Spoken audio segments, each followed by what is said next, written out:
پیارے بھائیوں، السلام علیکم ورحمۃ اللہ وبرکاتہ۔ آج کل یہ چند مہینوں سے ہم اور آپ جن حالات سے گزر رہے ہیں اس کی وجہ سے بہت سے مسئلوں کے بارے میں ہمارے مسلمان بھائی الجھن کے شکار ہیں، اور یہ ان کو حق بھی بنتا ہے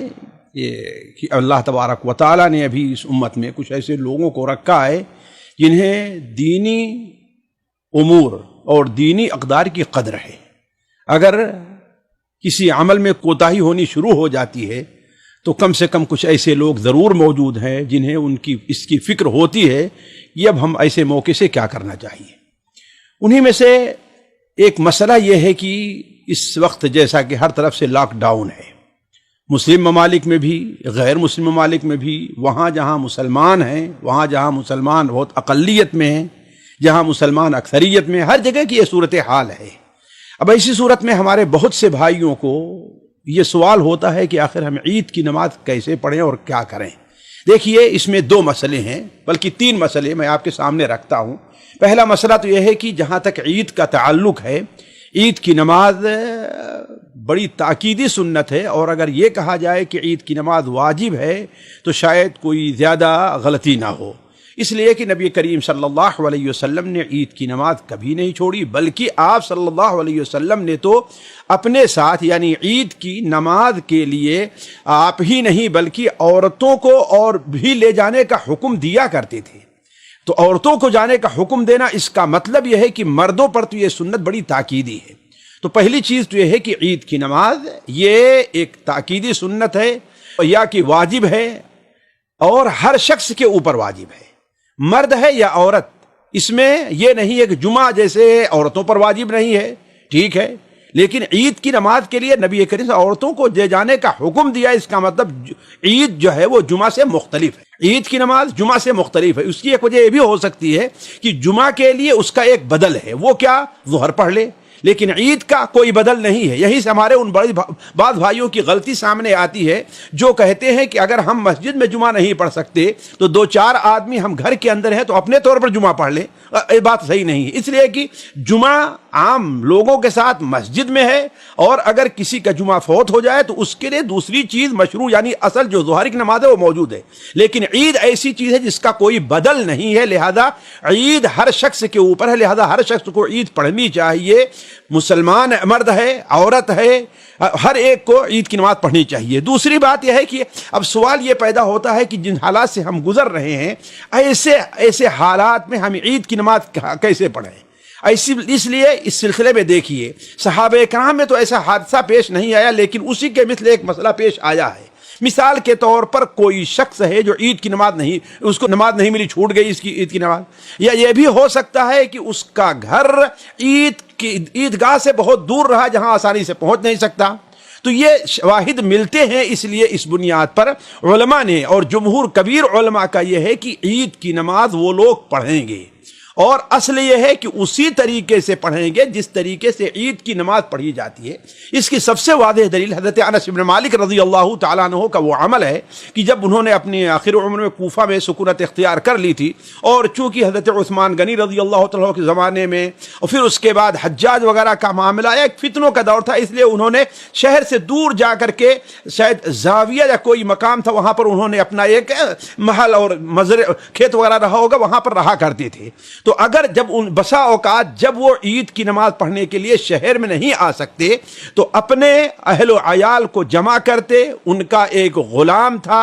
وہ ان کو نماز پڑھاتا اور ویسے ہی نماز پڑھاتا جیسے عید کی نماز پڑھی جاتی ہے۔ تو اس سے یہ کہا جا سکتا ہے کہ اس موقع پر، اور اس چیز کا حوالہ دیکھنا چاہیں صحیح بخاری میں یہ اثر معلقاً موجود ہے، اور مصنف ابن ابی شیبہ وغیرہ میں، بحقی وغیرہ میں یہ اثر سند کے ساتھ مروی ہے، اور جمہور علماء نے اسی اثر سے استدلال کیا ہے۔ تو کہنے کا مطلب ہے اگر ان حالات میں جن حالات سے ہم گزر رہے ہیں، اللہ تعالیٰ سے دعا کریں، یہ رمضان کا مہینہ ہے، ہمارے بھائی بھی خاص طور پر آخری عشرہ ہے، کہ اللہ تبارک تعالیٰ امت سے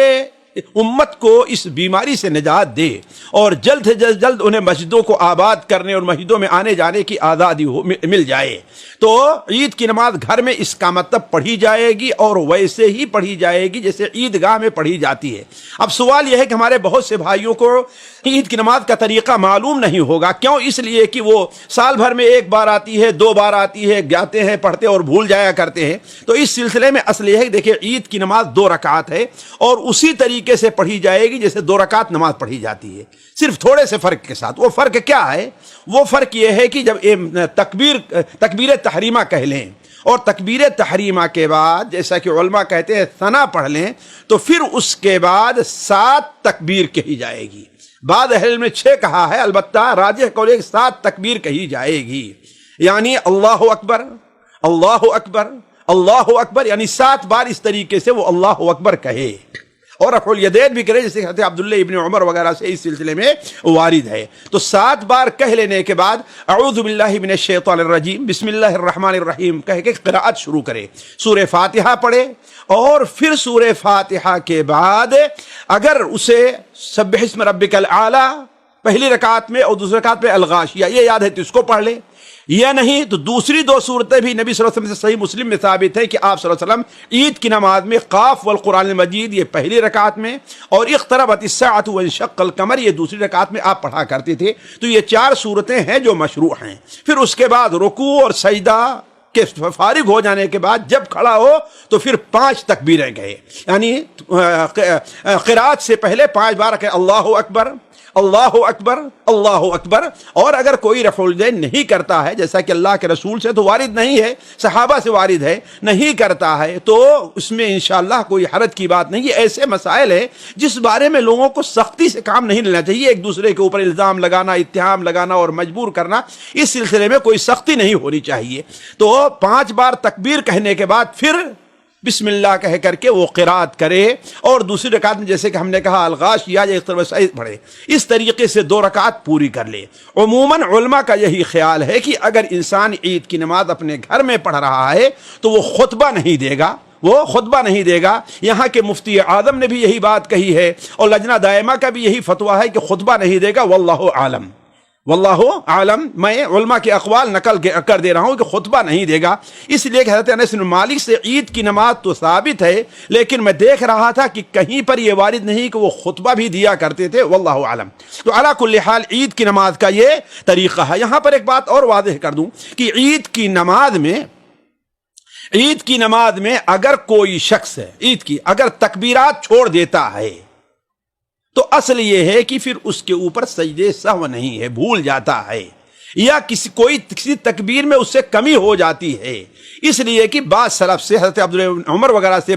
صحیح ثابت ہے کہ اس سلسلے میں وہ کمی یا زیادتی ان سے ہوئی ہے، جیسا کہ علامہ البانی رحمہ اللہ نے ارواء الغلیل میں ان آثار کو بھی صحیح قرار دیا ہے جو حضرت عبداللہ ابن عباس سے ایسے وارد ہیں کہ ان میں کمی اور زیادتی ہوئی ہے۔ تو یہ بات چند تھیں جو عید کی نماز سے متعلق مجھے آپ لوگوں کے سامنے رکھنی تھی۔ اللہ تعالیٰ سے دعا ہے کہ اللہ تبارک و تعالیٰ ہمیں اور آپ کو عید کی خوشیاں نصیب فرمائے اور عید کے گزرنے سے پہلے اللہ تعالیٰ ہمارے اور آپ کے گناہوں کو معاف فرما دے، ہمارے اور آپ کے روزے اور تراویح کو قبول فرمائے۔ والسلام علیکم ورحمۃ اللہ وبرکاتہ۔ سامعین کرام، ہمارے علمی اور عوامی دروس اور سوال و جواب کی مجلسوں سے آپ خود بھی مستفید ہوں اور اپنے دوست و احباب کے ساتھ بھی شیئر کریں۔ عین ممکن ہے کہ آپ کے شیئر سے کسی کی اصلاح اور آپ کے لیے صدقہ جاریہ بن جائے۔ واٹس ایپ پر اسلامک میسج حاصل کرنے کے لیے نمبر نوٹ فرمائیں: یعقوب عزیز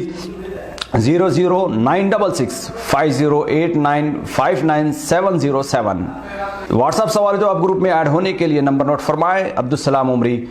00966 502627 622۔ نمبر بھیجتے ہوئے نام اور پتہ ضرور لکھیں۔ اسی طرح ہمارے یوٹیوب چینل اسلامی دعویٰ کو ضرور سبسکرائب کریں تاکہ ہماری ہر نئی اور اہم ویڈیو کی اطلاع آپ کو فوری حاصل ہو جائے۔